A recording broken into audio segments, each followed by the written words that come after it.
Good morning, everybody. It is 10 a.m., a little early start time for the boys at Man Coverage, but we don't look any rougher because we always look rough. So that's the beauty of video podcasts. You get to see two not great looking guys first thing in the morning. James, how the hell are you, buddy? Saying any better would be a crime would be a lie. So I'm just hanging on for dear life. It's Jesus, take the wheel. oh boy. I feel like Florida State yesterday in the fourth quarter. Just let the clock run out and just get there. So yeah. I'm going to talk about myself. Woo. I feel like Georgia in the first half. Wow. That's how I feel right now. I'm a little tired. I remember last week we kind of sat there at the end of our show and we talked about how, man, there's just not really any great games next week. Man, this is terrible. I wish there was some good games to talk about. Well, I think we kind of forgot that it's college football. Yeah. And every week is great. And there's always great games. And teams that have no business beating teams sometimes do. Or even if they don't win, they very often make it a very close game. And we'll start there because the South Carolina Gamecocks aren't great. In fact, looking at the eye test, they are way, way worse than they were last year. They lost, what's his name? Bell went to Florida State. Lloyd, the running back, went to USC, I'm thinking, Southern Cal. And they had a lot of guys transfer out of there. For what reason, I'm not sure, because they had a pretty good season. But this doesn't look like the same South Carolina team. However, yesterday in the first half, they looked really good against Georgia, and they were up 14-3 at halftime. Second half, not so much. They gave up 21 points. They didn't score again. What did you think about the roller coaster that was South Carolina, Georgia yesterday? Did you expect Georgia to struggle with South Carolina? And what did you think about when you saw this game going down? I honestly thought this game at home in Athens, I thought Georgia was going to roll them quick. The problem is that, and I think a lot of people have a struggle with this, and this is, I think, something the athletic department has to look at is they got to make their schedule a little tougher, because you look at their schedule as a whole, it's not good, and you can't turn it on and off like a light switch. And that first half was brutal. I mean, yeah, they look better in the second half, but I mean, South Carolina is not a good team. They're just not. And Georgia, like, they kept playing with their food the entire time and looked disinterested. I mean, defensively, we don't know. I mean, yeah, they put up nice stats, but they've played UT Martin, Ball State, and now South Carolina. I mean, honestly, I look at South Carolina, and I think it's a battle between them and Vanderbilt, who's going to finish last. Yeah, Vanderbilt's going to finish last, but South Carolina's pretty close. Yeah, I mean, I look at the SEC as a whole, and I'm just like scratching my head. I'm like, I mean, granted, we're still in September, and teams can basically find themselves, between now and then, but they better do it quick. Yeah, I mean, I was listening to the boys, on Sirius XM College Sports Radio, who I sometimes detest, but I listen to anyway, and they were like, well, Georgia just hasn't found their identity yet. And, they're still Georgia, and look at the way they came out in the second half. And, I'm so confused when some teams struggle, namely my team, they rip them apart and talk about how bad they suck. And when other teams struggle, they talk about their identity and struggles to find it. And I just don't understand that. They played horrible, and I'm not sure how great they are. But it doesn't really matter is the thing this year, because their schedule is so weak. They have to play teams in the SEC because they're in it. But who's good in the SEC, really? I'm still trying to figure that out. Bama looks horrible, which we'll talk about in a minute. Yeah. LSU lost to Florida State, who Florida State, as we'll also talk about in a minute, didn't look great yesterday either. Right now I'd say Ole Miss, has probably looked the best of any team I've seen, and I'm not in love with them. So tell me right now, who's the best team in the SEC across the board? I gotta say Georgia, I guess. I mean, I thought LSU looked a lot better yesterday, but they went up against Mississippi State, who's running a much different offense, who struggled with Arizona at home last week. I go down the line and I look at this and I'm like, I'd have to answer Georgia, but I don't feel confident in that answer at all. I mean, would you? I mean, I'm guessing you'd say the same thing, wouldn't you? I mean, I guess you have to, just because they've won 2 straight titles and they've got a really good running game and supposedly great defense. But I'm not in love with any of the teams in the SEC I've watched. I just don't feel like they've got the same juice that they normally do. I don't know. I don't really know how to explain it, but I'm not in love with any of these Southeastern Conference teams. Usually, you always have that Bama at the top. Bama, I think, why don't we just go on into Bama right now? Yeah, might as well. Because we were going to talk about them a little bit later, but why don't we talk about them right now? We went into it last week after the Texas game. We went over it time and time again. They're just going to blame Jalen Milroe and act like he's the worst quarterback. I sat there yesterday at my card show, my sports memorabilia show, and listened to these two dudes who know nothing about anything tell each other how Jalen Milroe was horrible and how it was the greatest idea in the world to bench him and start these other two guys. Well, you saw how that worked out, James. They almost lost to South Florida. Yeah. And honestly, South Florida looked like the better team in the first year of their coach, the guy that came from Tennessee here. Golish.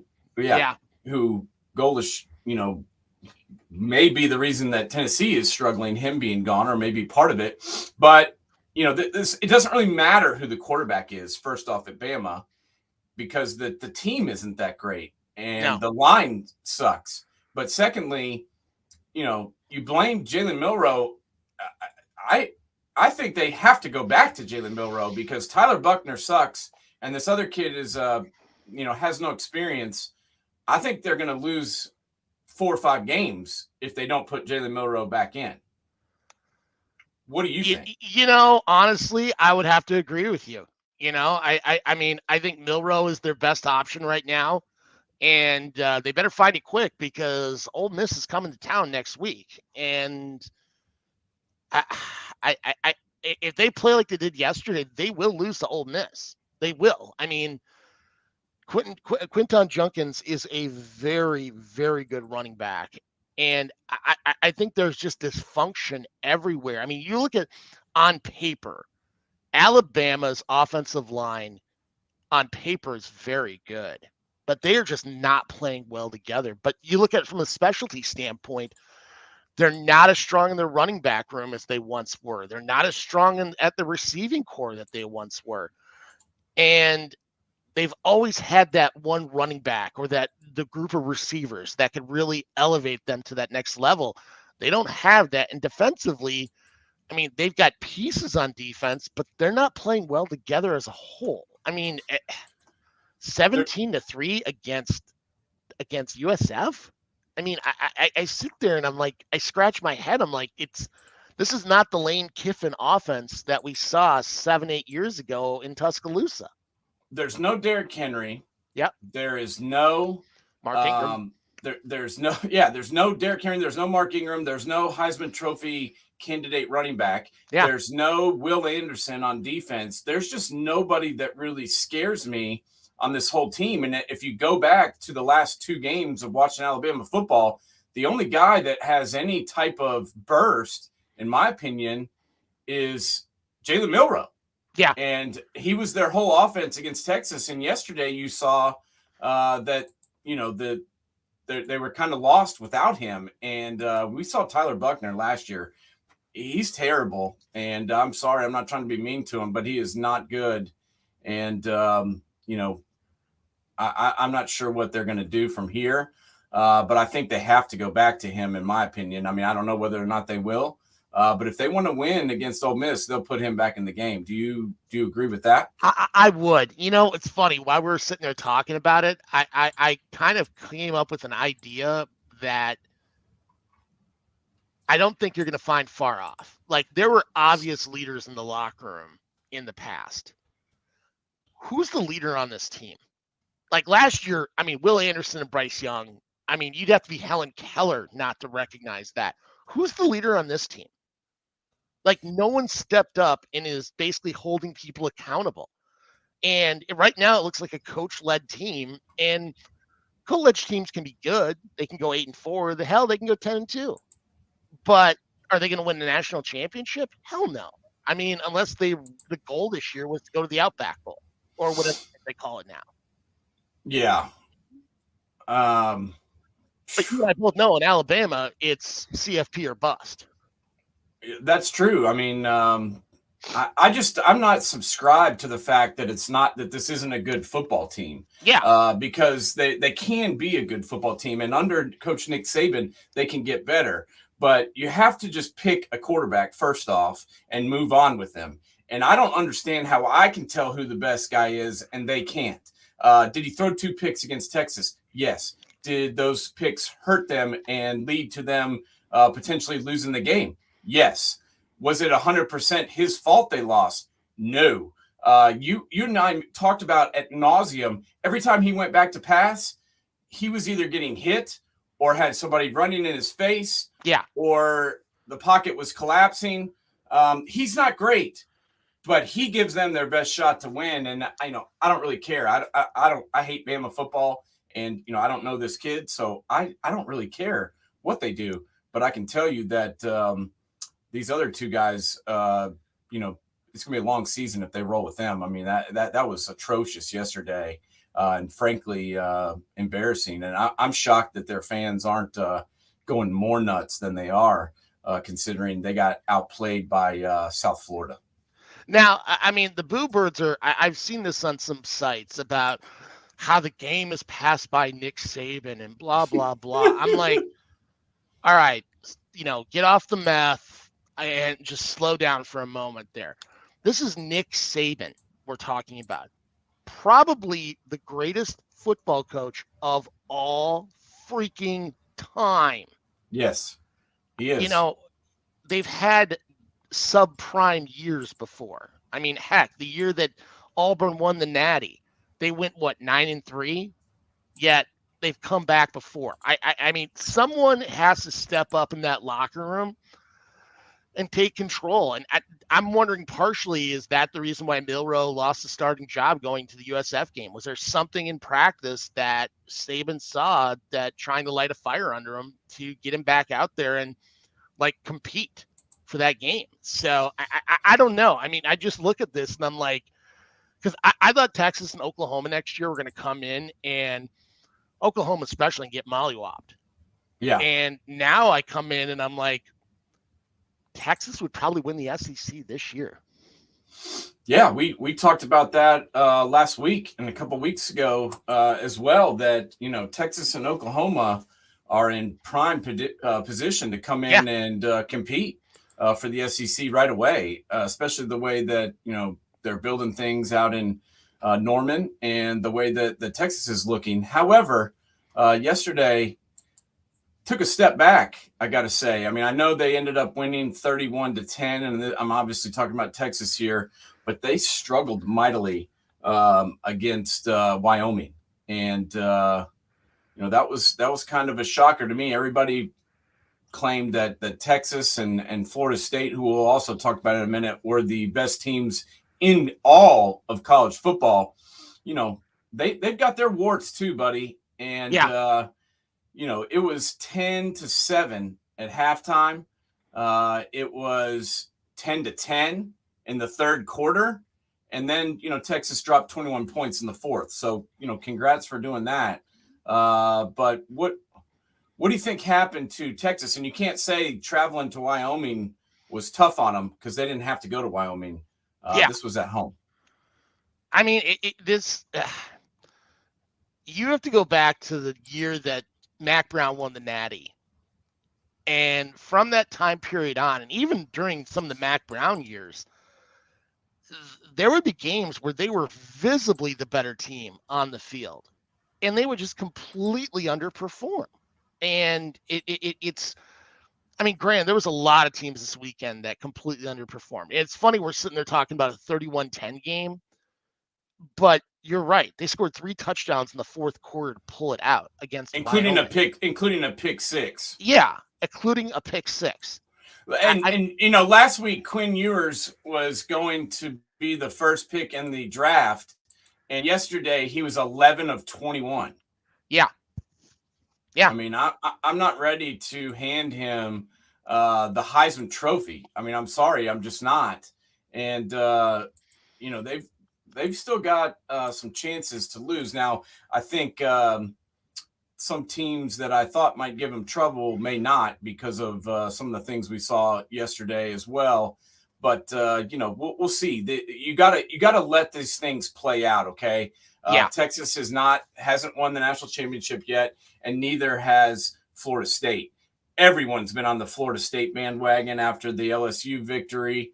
And yesterday, you know, let's be honest, if Boston College doesn't commit 18 penalties, including the one where they had stopped Florida State to give their offense another chance to win the game, and the guy face masked the dude. Wow. I mean, I couldn't believe that. Florida State could have easily lost that game, and you know, they're not without their warts either. What did you think about this 31-29 Florida State Boston College game? And did you expect Boston College to even show up like that? No, I didn't. I didn't either. I mean, honestly, you look at Boston College's schedule. They lost at home to Northern Illinois. They had to hang on to beat Holy freaking Cross. Holy Cross. I mean, unless Gordy Lockbaum has got, like, I mean, for those who don't remember who Gordy freaking Lockbaum is, he was the last Heisman Trophy candidate from Holy Cross. And that was almost 40 years ago. But somehow Florida State goes in the Chestnut Hill every year and underperforms. I don't know what it is about going up to freaking Boston, but Florida State has this unbelievable ability of just not playing well. And this dates back to Jimbo era. Yeah. And I mean, honestly, you're up 21 in the fourth quarter, and it's like almost like they were trying to find a way to lose the game. You know, I mean, Grant, everybody has those crap the pants moments, and you got to hang on to find a way to win. But oh my God, I mean, that was embarrassing on so many levels when things are at such a high for Florida State. I mean, you look at the way they played against LSU in last week and against Southern Miss, and then you come into ACC play and literally crap your pants. I saying you won makes it sound good. I mean, honest to God, makes it sound way too good. Yeah, they should literally, that flight back home to Tallahassee should have been silent because that was embarrassing on so many levels. Especially when the coach at Boston College has probably got some of his stuff packed up, don't you think? I feel bad for Hathley because honestly, he's a good coach. Winning at Boston College is next to impossible. It's very hard. You and I both know that he is going to go somewhere and be a DC next year and be very good. I mean, look at what he did at Ohio State. I mean, that defense was amazing under him. Yes, it was. And it hasn't been the same since he left. And Jim Knowles is trying to build it back up, but it hasn't been the same. And, you know, where are we at right now? I mean, you know, we did this a couple of weeks ago where we talked about who our top 3 teams were. We're going to probably do that again today because I don't know if it's changed or not for you. But where are we at right now with Florida State? What do you think of them, and what do you think of them moving forward with the rest of their schedule? Who sticks out on their schedule to you as another game potentially like this, or someone who can actually not commit 18 penalties and beat them? Well, next week against Clemson, and it's not like Clemson's some world beater. I mean, they got to go to Death Valley to play Clemson at an 11 o'clock kickoff. I Yeah, mean, I mean, think about that. When's the last time Florida State and Clemson were an 11 o'clock kickoff? I mean, I in don't Big Ten recall. country, you could get away with that. But when you're at those kind of marquee teams and they're not in the later slate in ACC country, I don't know what to say. I mean, I That's I going to don't be a know. good game. That's going to be Yeah, one that I'm going to have my eyes on and kind of want to watch the entire game from start to finish because yeah, I'm not sure what's going to happen. I'm not sure which Florida State team is going to show up. I'm not sure how much Clemson has gotten better since the Duke game. I think they have gotten better. I think Dabo and his staff have worked really hard to try and improve this team, but I don't know how much better they've gotten. And this game coming up with Florida State and Clemson is going to be a very good test to see, how much better this Clemson team has gotten, don't you think? absolutely. Well, I mean, look at the background on this game. All right, both teams had 20 first downs, total yards. Boston College had 457 to 340. They nearly had more than 100 yards passing on them. They had 25 more rushing attempts on them. I mean, you go down the penalties and you nailed it on the head. 18 for 131 for Boston College to 5 for 45. Including the one that ended the Yeah. game. And freaking the turnover margin. 2 fumbles lost for Florida State to 1 interception for Boston College. I mean, time of possession, Boston College won. I mean, you go through, heck, the big one I found hilarious. Florida State, 1 of 9 on third down. Boston College, 8 of 19. And then 4 of 5 on fourth down. Honestly, you look at this game, Boston College won, but they lost. Am I wrong? I mean, I look at that and Boston College won that game, plain and simple. But, you can't go on and on about that. I think one game we got to go into that a lot of people were probably watching last night was that Colorado State game. And honestly, I thought that game literally turned into more professional wrestling than anything else. I was kind of blown away at the theatrics going in ahead of time. And one thing you got to give Coach Prime a lot of credit on is he knows how to motivate his team a lot. Granted, Jay Norvell, the head coach at Colorado State, did a fantastic job of giving him a lot of locker room material going into that game. Talking about his mama and a hat and wearing glasses. I mean, seriously, you got smoked by Washington State by 30. Do you really need to talk a good game of crap going into that game? I don't think so. And I mean, heck, there was a little scuffle before even kickoff between the two teams. And you could see right away it was kind of a mess. Things were just kind of out of control as a whole watching that game. I mean, a lot of incredibly stupid penalties of that one shot that Travis Hunter took in the first quarter where the ball was already to the ground and the safety goes up and jacks him really hard. I didn't understand that one bit why they were doing that because it wasn't just that play. There were multiple plays, multiple times where Colorado State would just do some of the dumbest stuff and Colorado would retaliate. And it became a sideshow in a lot of ways. And it got Colorado really off its game plan. I mean, Grant, we're talking a rivalry weekend like none other. But it's very tough in that respect to have those type of things happen when you really are making penalties yourself. I mean, you're making mistakes yourself, helping a team that really they should have probably beat by 20 points or more at home. I thought Shadur Sanders, Grant technically had a good game, but you could tell every time something would happen, he'd be the first in the mix, and he just was losing his cool on a very regular basis, and it was really hurting them as a whole. Um, the game ended up going to double overtime, where a Shiloh Sanders pick really sealed it off. But it was a really tough experience overall watching that game. I mean, honestly, my wife was sitting there laughing, watching the game, wondering when a major fight was going to break out, because it seemed like something was going to happen throughout the game. It was constantly these fights, skirmishes breaking out, and things just never seemed to really flow for either team moving ahead. So, I mean, Colorado, give them credit. I got to say Deion Sanders has done a phenomenal job going 3-0 in this non-conference. I mean, beating Nebraska at home, beating TCU on the road, taking out one of their rivals on their home field. I mean, a lot of people didn't even think winning 4 games would be a big deal. And he took a revamped roster and really has renovated that program from, I mean, last year, Colorado was not good. They were a really bad team. And you could tell watching them, they're just going through the motions as a whole. And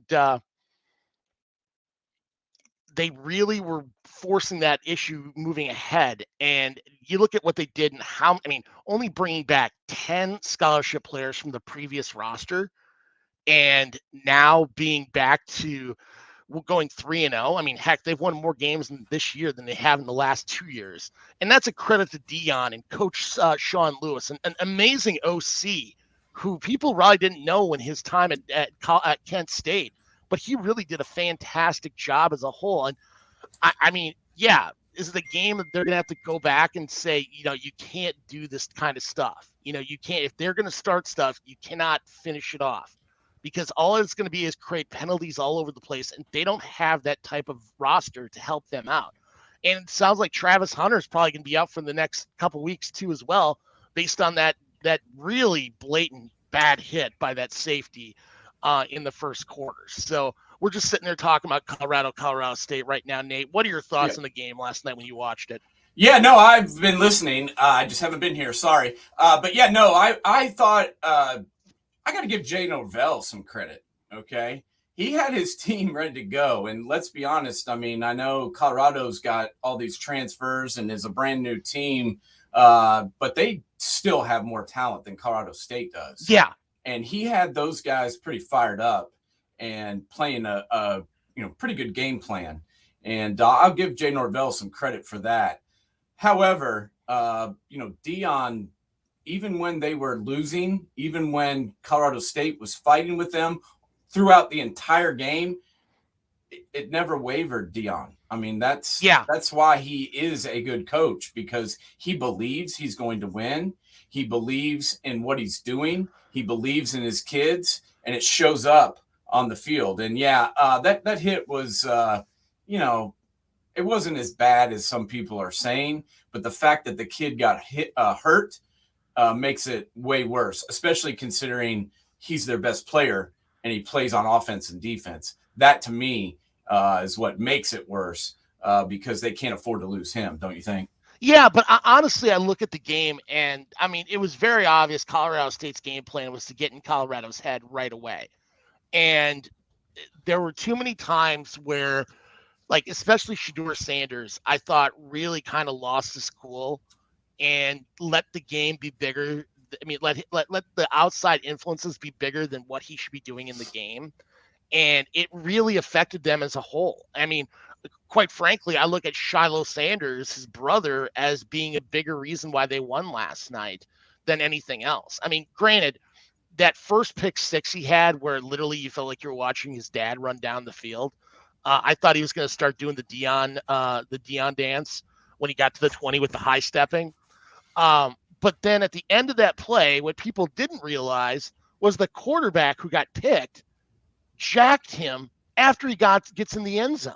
Yeah. And that started a skirmish there. And it was like constantly the entire game of get in their head, and they've got to get out of that, because you and I both know there'll be some other team that's going to do the exact same thing. And Oregon's coming, they're going to be playing Oregon very soon. And you cannot allow stupid penalties to affect your game, and it could kill a drive quick. They're going to have trouble beating Oregon without Hunter. I can tell you that. Yeah. I mean, as amazing as this has been, and already I got Prime's the coach of the year, in my opinion, no matter what happens the rest of the way. But without Travis Hunter, they're going to have a lot of trouble. But you know what? I'm not going to say they can't do it because he can pretty much do anything at this point based on what I've seen. And, I've loved Prime since he played at Florida State. And, man, I told you, what was this, 4 years ago when he brought that team from Texas up here to play Knox Catholic High School, that the dude can call plays and looks like a very, very good coach. And I saw the talent in his son at that time. And they both have just gotten better and better as they've gone along. But that was a crazy game, and it was super fun to watch. And that was the biggest thing to me. The biggest takeaway was, nothing rattled Colorado, even as they went along, and as Colorado State gave them everything they could, they didn't get rattled and they kept fighting. So, see, I thought they did get rattled, honestly. Yeah. I mean, because there was constantly those like retaliation penalties. Well, they didn't get rattled enough to lose. Is what I'm saying. True. They still won the damn game, man. Yeah, I'll give you that. That's what I'm talking about. That's kind of what matters at the end. I think the one thing that people don't realize that I got to give Coach Sanders credit on, or Coach Prime credit on, is he is not your typical coach. No. I mean, there's a lot of the old guard that do not like what the new guard is doing. And he is really building this team on a culture process, being accountable to one another. You put your work in practice. He doesn't like the word culture. Don't say that. I know. But I mean, let's be honest. He is a culture guy, plain and simple. I mean, he's certainly changed the culture there. That much I can tell you. I mean, shit, look at the number of people in the stands. Last year, they couldn't draw anything.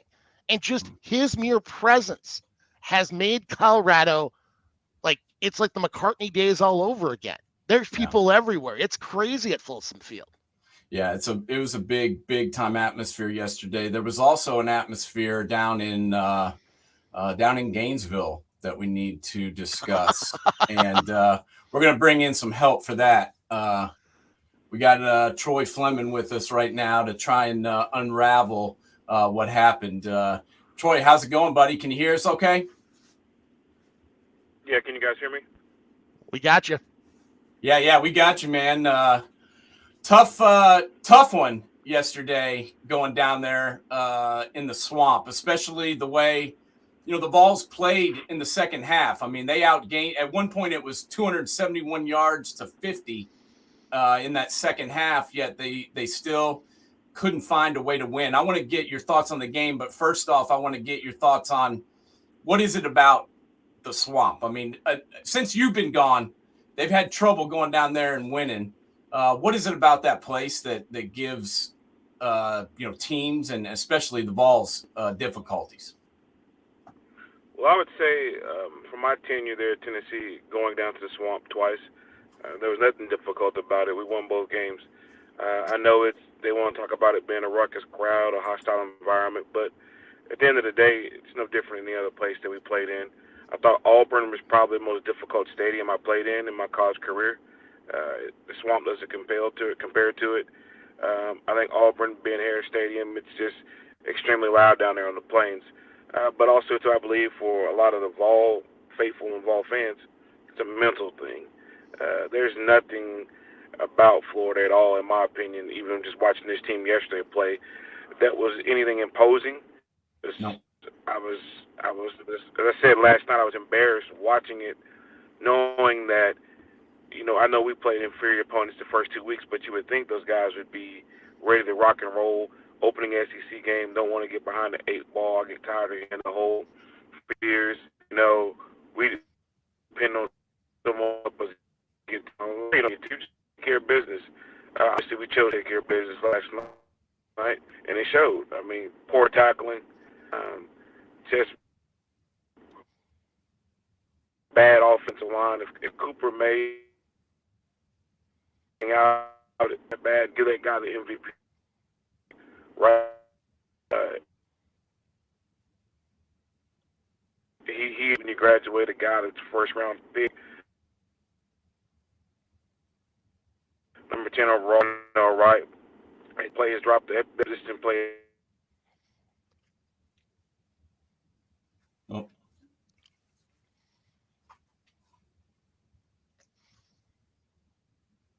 I think we lost him. Yeah, I think we did too.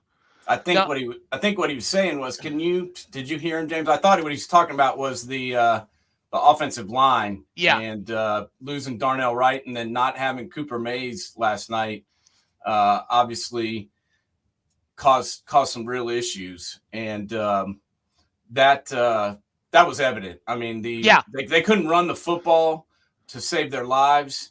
You know, and this is what I think Troy was getting at, and what he talked about.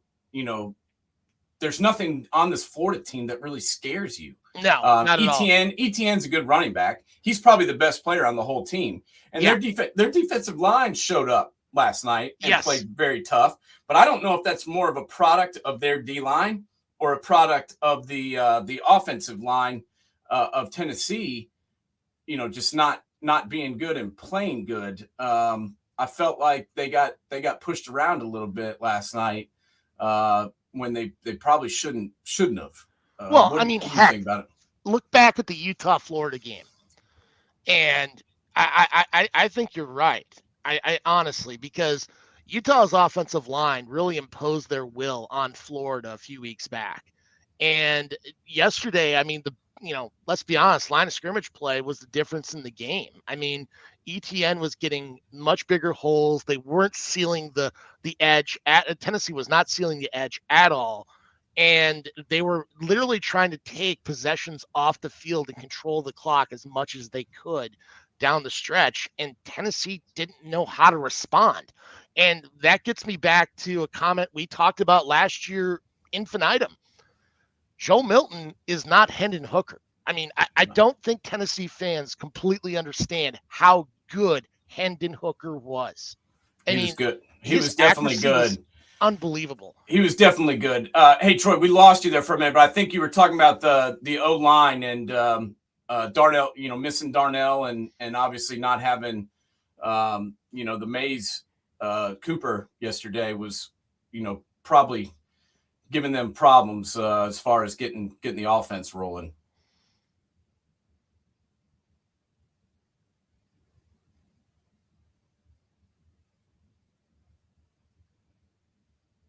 I think we got him back. Yeah, I think so. Can you hear us, Troy?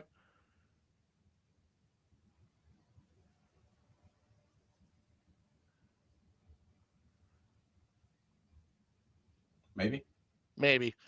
Well, let's just keep going on that too while we're sitting here. I mean, Graham Mertz, let's be honest, his time at Wisconsin wasn't the greatest, but he was 19 of 24. He was efficient yesterday. He wasn't asked to do anything more than he really had to, but like we said with the ETN, 23 of 172. I mean, that just shows you how the line of scrimmage play was really being dominated yesterday by the Florida Gators, and really was the difference in that game as a whole. I mean, what are your thoughts, Nate?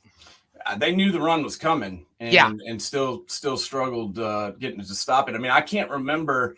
There were several third down plays where, you know, he rolled out and hit a guy for a first down, but I mean, there wasn't a long, you know, flash passing play that I can recall in the entire game, and that's what kind of, I guess, frustrated me with Tennessee was they could have come back in this game because Florida didn't really have the offense to put additional points up.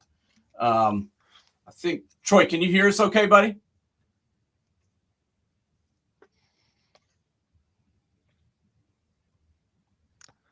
Maybe.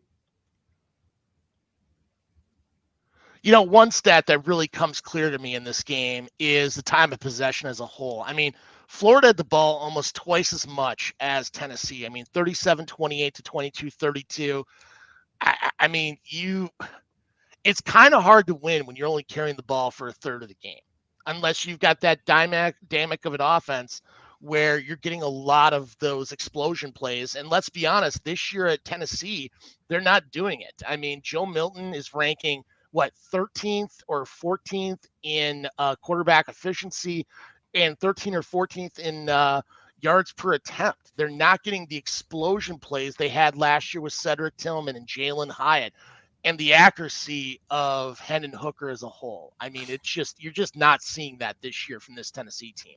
He's not Hendon Hooker. There's no doubt. Yeah. Joe Milton's not him. But, you know, at the same time, last year the offense got it rolling because the tempo. Okay, Yes. that's how this offense is predicated. They get a play, they run up to the line, they run another play, they run up to the line, they run another play. The defense gets back on their heels. They can't substitute, and then then all of a sudden they're in the end zone. Okay. Yeah. Last night, every time that the Vols would have a big play, they would run up to the line, and then there'd be a penalty, or then they would have some sort of issue where they could never get everything rolling and be able to get that offense tempo executed. And that's what worried me. Let's try this one more time. Troy, can you hear us okay, buddy?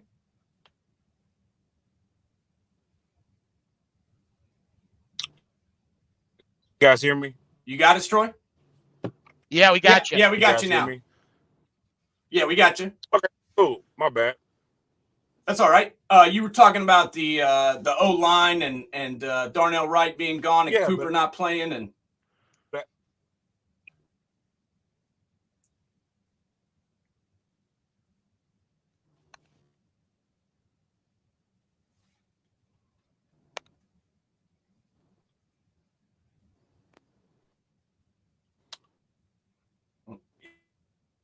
with all offense be perfect, but it has to be close to max play. We're going to struggle.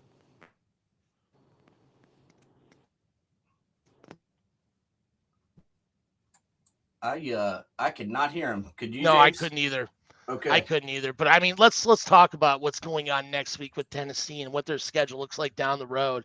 I mean, I think they're going to get a little bit of a reprieve next week against UTSA, who honestly I think is radically underperforming. I mean, I had high hopes for Frank Harris this year, and they got beat at home by Army. Army threw up 37 on them on Friday night. I mean, don't you think this is a good time where you could kind of rally the troops and get things going before you play at home against South Carolina and A&M? I mean, what are your thoughts? Yeah, you would think, buddy. But as we saw yesterday with college football, I mean, anything can happen in any single game, and that's certainly why we love this and why we watch.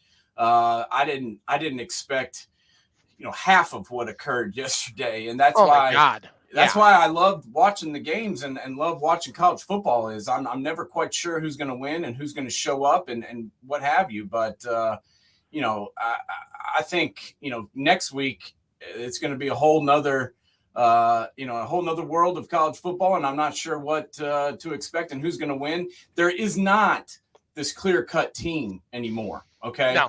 I mean, there's teams that have more talent for sure. I mean, you still have Ohio State, you still have Georgia, you still have Alabama, you still have some of these teams that have more five-star players and have a higher level of talent. But the transfer portal and the way that these teams can be constructed now is making it where other teams can be more competitive across the board. Hold on, let's try this one more time. I think we got him now.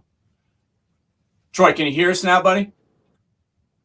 Yeah, can you guys clear? Can you guys hear me? Okay, great. Gotcha. Go on. I'm sorry. No, it's all good.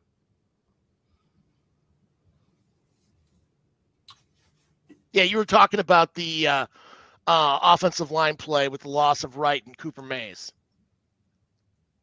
Yeah, we just got to find better offensive line play if we want to continue to move to the program and one that's a dominant program.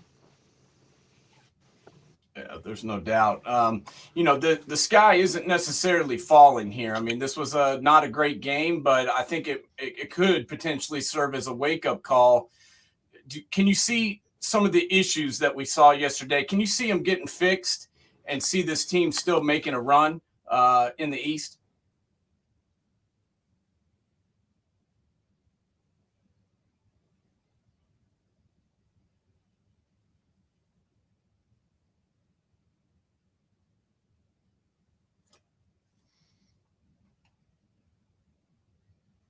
Yeah, I think we're having a bad connection again with Troy.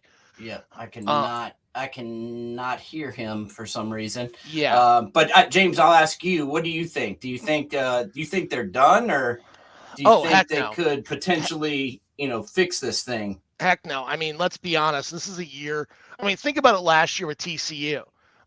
Who saw TCU coming three weeks into the season? I know I didn't. And I think this is that same type of year where there's nobody out there that's blowing your socks off, where you could see a team that probably hasn't been there in a while make that next step.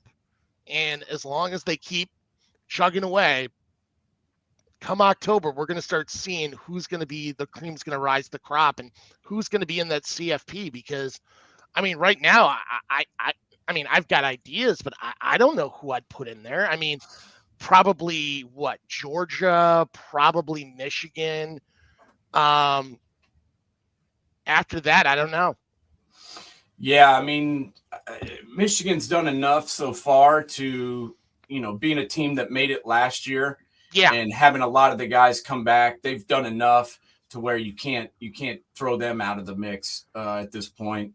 But we're going to find out a lot about what these teams have coming forward. Next week, there's a pretty decent looking game on the slate coming up with Ohio State traveling to Notre Dame.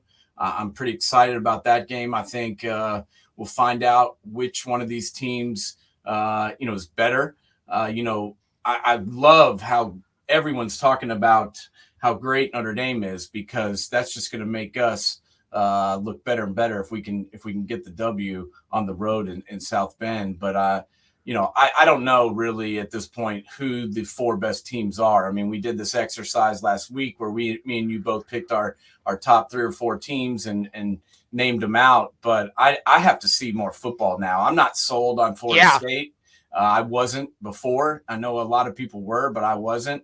I wasn't sold on Texas, so to speak. I mean, I know they had a big win there at Bama, but Bama's obviously got a lot of issues.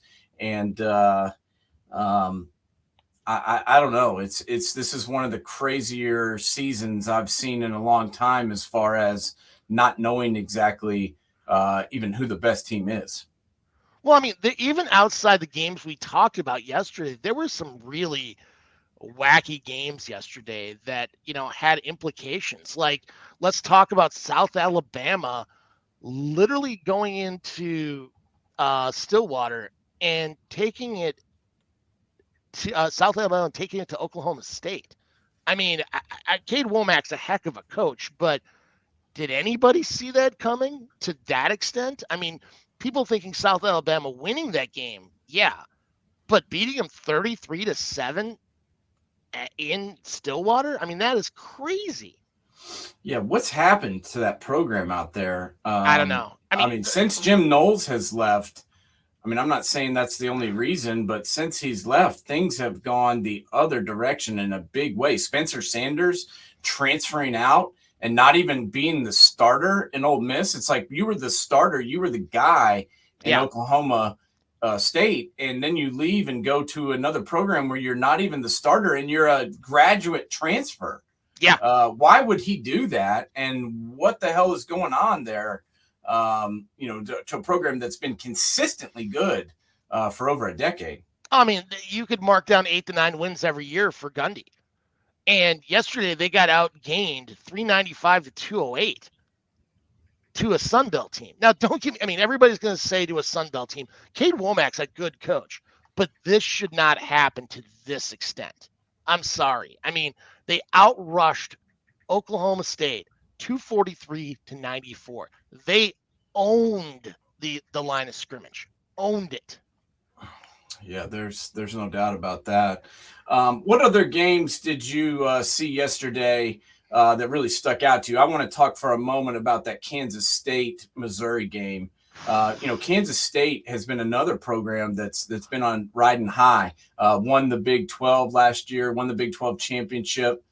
Really, was a stalwart in that conference. And I know the bowl game against Bama didn't go as planned, but they've been a pretty good team. And then losing to Missouri yesterday, I think shocked a lot of people that wear the purple and silver. What did you think about that game, and what do you think about Kansas State now after going down to Mizzou?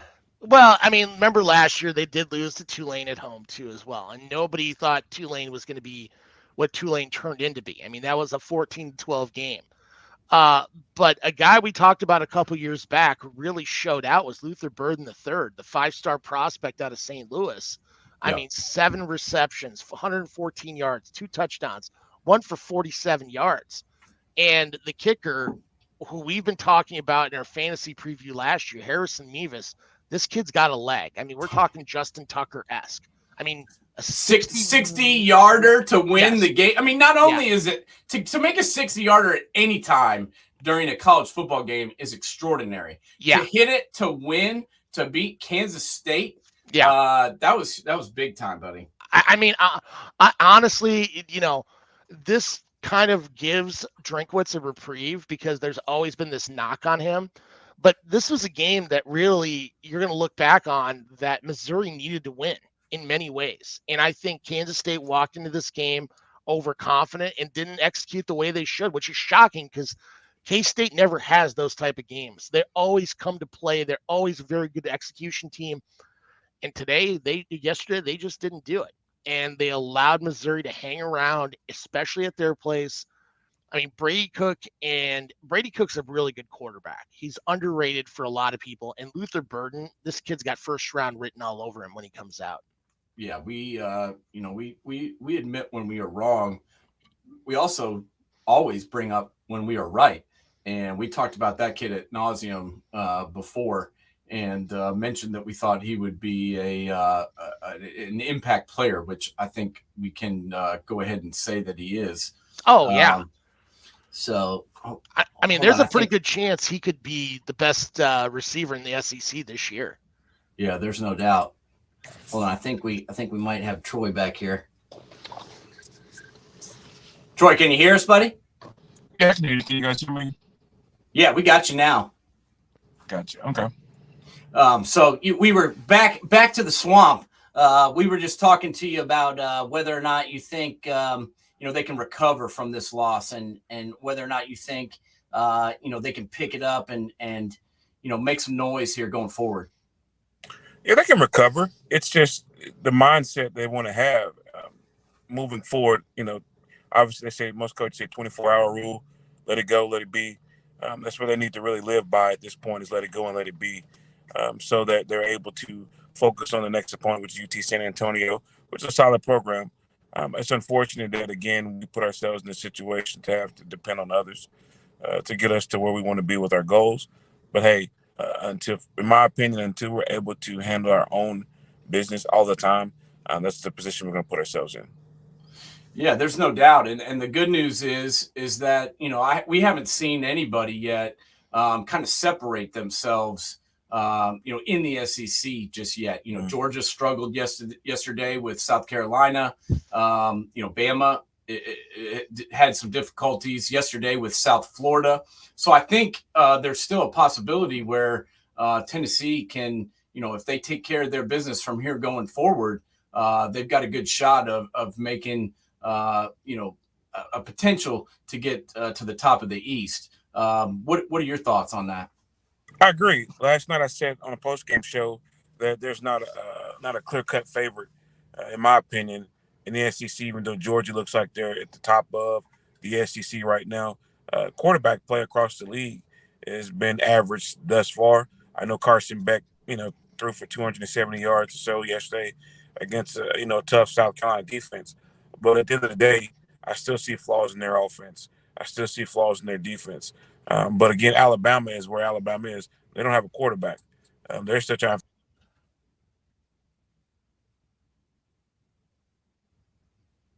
I think we lost him again.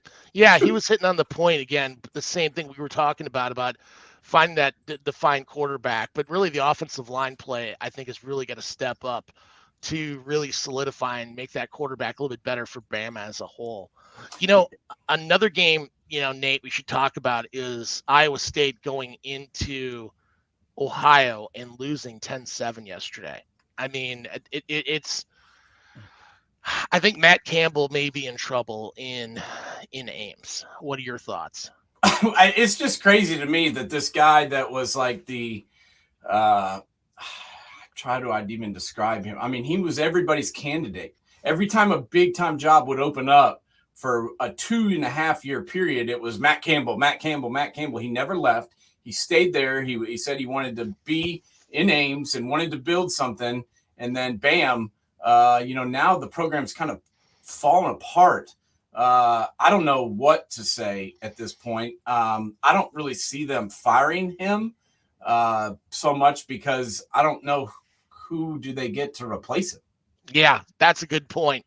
I mean, it's one thing to get rid of a guy, but you got to bring somebody in behind him. And I mean, he's been a guy who's been talked about for getting jobs for some time. I mean, now I don't know. I mean, heck, they needed the last 4 minutes of the game to put points on the board yesterday.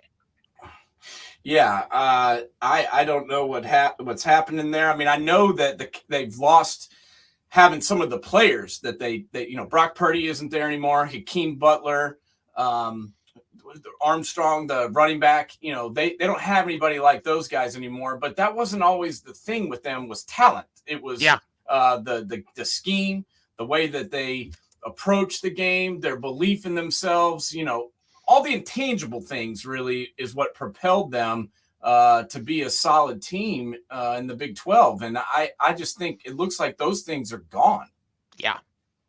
Yeah. I mean, the Big 12 had a really rough day yesterday. I mean, Kansas had to hang on to beat Nevada in Nevada. I mean, I thought Ken Wilson was like on life support to begin with. I mean, did you know Miami of Ohio beat Cincinnati in Cincinnati in overtime? Yeah, I did see that. It's crazy. Every week, this is the thing about college football. Every single week matters. You cannot have, I mean, heck, App State went into Michigan 15 years ago and beat them. And that year, Michigan went on to go to what? They beat Florida in the Outback Bowl. I mean, yeah, you cannot sit back and take a week off. No one's just going to sit there and lay down for you. No, and next week is no joke, buddy. We've got a slate of games. Last week we were like, there's no real good games next week. We didn't really say that, but we were just like, wow, we're having trouble picking which game will be the best because the matchups weren't the greatest. But we knew we did. The two of us knew that there would still be some fireworks. Well, next week there's going to be fireworks no matter what. We got Clemson, Florida State. Yep. We've got Oklahoma, Cincinnati, which a lot of people aren't talking about, but I think will actually be a pretty good game. We got Ole Miss, Alabama, UCLA, Utah, Colorado, Oregon, Arkansas, LSU, Oregon State, Washington State, and then obviously Ohio State, Notre Dame, and Iowa, Penn State. Which one of those really, really has you fired up? And am I missing anything? Well, obviously, you got to talk about Ohio State, Notre Dame. I mean, that's going to be the premier game of the weekend. But I honestly, I think that 2:30 slate of Colorado at Oregon is going to be very telling. We've talked about this guy last year quite a bit. Nobody's talking about him as much this year as Bucky Irving, the starting tailback in Eugene. The Minnesota transfer is legit. And I think people need to realize and recognize how good he is nationwide because that kid is a very, very good talent as a whole. I mean, what are your thoughts, Nate?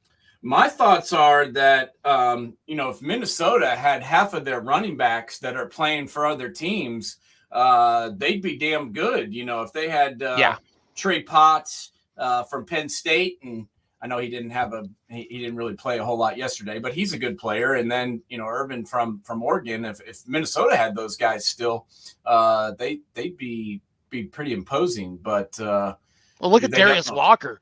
I mean, that kid's, true freshman and is running up and down the field. I mean, that kid's a really good. I mean, yesterday, was a testament to Drake May. I think Drake May is. He showcased why he's the second best quarterback in the country, over 400 yards passing. The McCollum kid, the transfer out of Georgia Tech, is a really good receiver and put up monster yards, over 100 in the first half alone. Yeah, and we talked about North Carolina last week as well, with that running back that they had going for what he was my player of the week, going for like 200 200. Yeah, Yeah. Marion Hampton didn't have the same type of game yesterday against Minnesota, which I gave them credit for shoring up the run. But Drake Bay's the real deal. I'm done doubting that guy. Last year I wasn't as big of a believer as everybody else, especially when I watched the Georgia Tech game, and he did not look good. But he's consistently performing at this point, and I've got to give him credit for that. A game that's not even going to be televised, I don't think, is what probably in the Pac-12 network, is going to be the Tupac Conference Championship next week between Oregon State at Washington State. I mean, yeah, I mentioned that one. Yeah, they have to have a trophy game for that game. I mean, DJU is having an incredible year, and wouldn't it be funny as hell if DJU ended up in New York at the end of the year and Cade Klubnik was sitting at home during the Heisman ceremonies? It wouldn't shock me, and this is something we talk about a lot on this show. It's not always the quarterback's fault. The quarterback is always the one that gets the blame from people that know nothing about football, but it's not always him. We talked all year last year about how, when he had a line in front of him, when he had the big-time receivers, he was really, really impressive. And then last year, the offense just sputtered, and he took all the blame for it and never blamed anyone else. He never pointed the finger. This kid is a legit young man, and I'm getting Twitter buddies with his dad because his one son is going to be a dominator at Oregon, and his other son is playing some really good football now for the Beavers. Yeah. And the cool thing is now that they both play in Oregon, he can go back and forth and watch them both in one day. That's also cool. I think they've got a shot at winning the Pac-12. I can't believe I'm saying this, but I think with him playing quarterback, Beavers have got a shot out there. Jonathan Smith is the most underrated coach in America, bar none. I mean, what he has done in that transformation of that program, I mean, it's Corvallis. It's not like it's some mecca. There's not much talent in Oregon to begin with. So that means he's got to go to Washington, California, other parts of the country, and get second and tiered kids. And then now he brings in a guy like DJU, and the development he's done. Look at what Washington was when he was the OC there. He took them to the college football playoff. He left. Washington wasn't the same. There's no doubt about that. My question is, does he, bolt and take another job, or does he stay there? Because he's going to get some offers. Oh, absolutely. Coming and up that's his alma mater. I mean, that's why I go back and forth. Which is why I asked the question: does he leave or does he stay? Because someone's going to call. Yeah. I'm not sure exactly who that's going to be yet, but there's going to be some phone calls, and we didn't get into. Sorry about the technical difficulties, folks. I can't get mad at Troy. I had the same thing happen to me today. Maybe it's just the internet is playing tricks on us. But this Tennessee Florida game, it was kind of a shame, because I can tell you that Tennessee, I think, is still a better team. I feel bad for them the way that game went out, because they shut down the Florida run game there for most of the second half, and really started to get some yards, but they just couldn't put points on the board. It just was it was just a fumbling of errors going through here. And like Troy said, it seemed like it was more of a mental thing with the Vols yesterday. I mean, they certainly weren't outmanned by Florida. It just seemed like they weren't 100% ready to go, which kind of surprises me, because I do believe Coach Heupel's a good coach. Agreed. Do you think that losing, they won last year? This happens to a lot of teams. They win, and then their coordinators get plucked. You win, your coordinators get plucked. Tennessee won last year, and their offensive coordinator got plucked.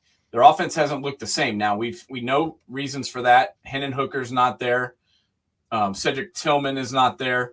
Jalen Hyatt is not there. Darnell Wright is not there.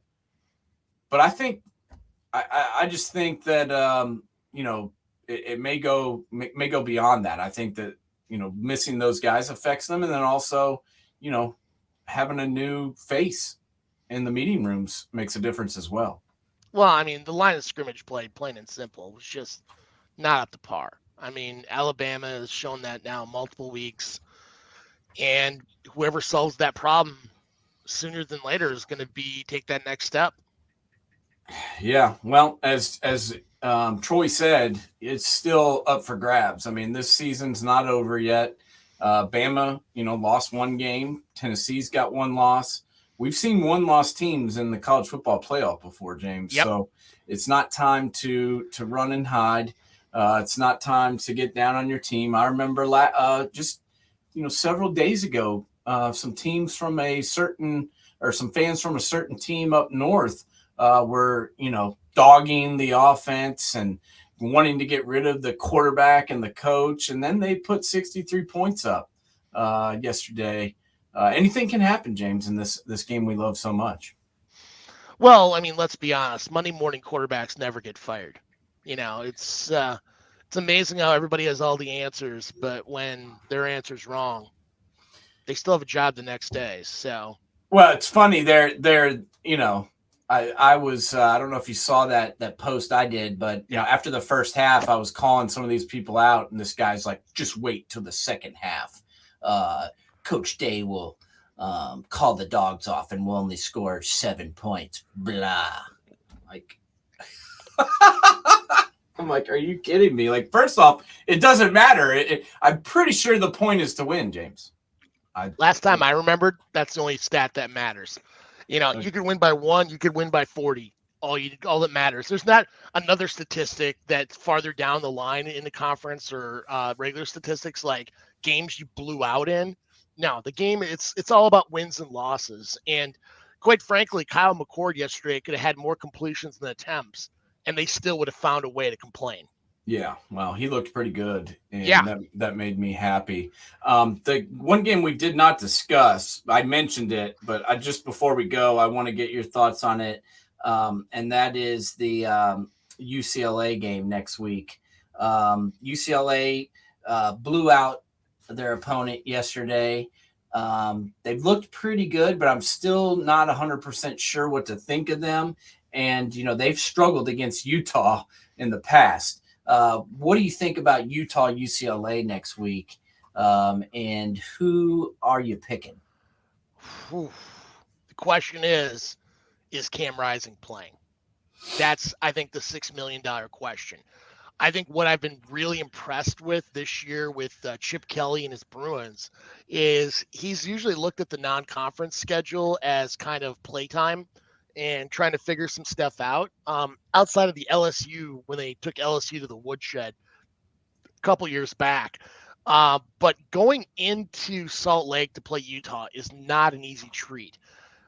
And if Cam Rising's playing, I'm taking the Utes. But if he's not, I'm probably going to take UCLA. There is just something about this UCLA team that I really like. Granted, I keep hearing from a lot of people on the West Coast that this is the best defense that Kyle Whittingham's ever had in Salt Lake.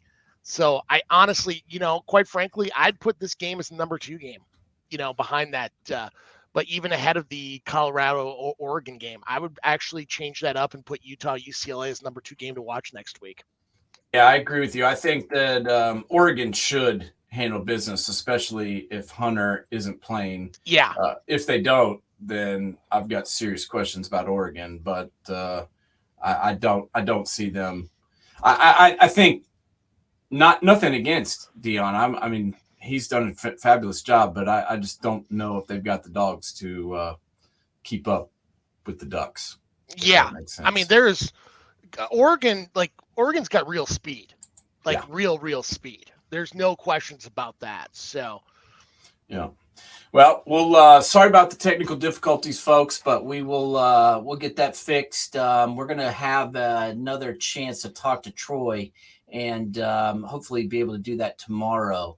I just talked to him, and he's gonna try and get to a computer for us and talk to us a little bit more about the swamp tomorrow and dig into that ball game a little bit more. But fabulous slate of games yesterday, even though no one saw it coming. Florida State struggled, Texas struggled, Georgia struggled. Three of the teams that most people had in their top 3 or 4 all looked beatable. So enjoyed that, and I hope that we get to see more of that as we go along, as I like close games. As long as it's not my team. By the way, what are you wearing today? You're wearing a Duke hat with This is your boy here. Zach Mettenberger. Wow. Georgia via LSU via Georgia guy. Yeah, he went to Georgia, got arrested and kicked out. Then he went to LSU, had a pretty decent career there, and then he tore his knee, his senior year, and that was kind of the end of him. But yeah, this is his quarterback no-hit jersey for the Titans. And, it's hard to hit somebody when they're not in the field. So he probably – I'm not sure he needed this, although it is beat to hell. So I guess he was probably the scout team quarterback, and people maybe people hit him anyway. He may have got hit quite a bit on the sidelines holding the clipboard too, as well. This is his practice. This is his practice jersey. So he probably still hold clipboards on practice time. I know he's probably deeply involved in practice, running, as the third string guy running the scout team. So that's what we're rocking today. I was trying to go Titans for Troy, but then we couldn't talk to him, so it didn't even really matter. We did get to see him though. That was cool. He looked good. But he's gonna talk with us tomorrow. I don't know if you can join, but we'll talk about it. He's gonna pop on at least for a couple minutes and give us his take on the Tennessee and Florida fiasco. So we'll continue that at a later date. Keep your chin up, buddy, and we'll talk to you again real soon. And can't believe that guy grabbed the face mask of the Florida State player when they had made the stop on 3rd down. That was your ball game right there. And I was listening to the Boston College broadcast at the time, and you should have heard those guys. They were not happy about that. It was pretty funny. So I'll try to get that audio. Nice. All right, bud. Keep it up, and I'll talk to you real soon. All right, later. All right, later.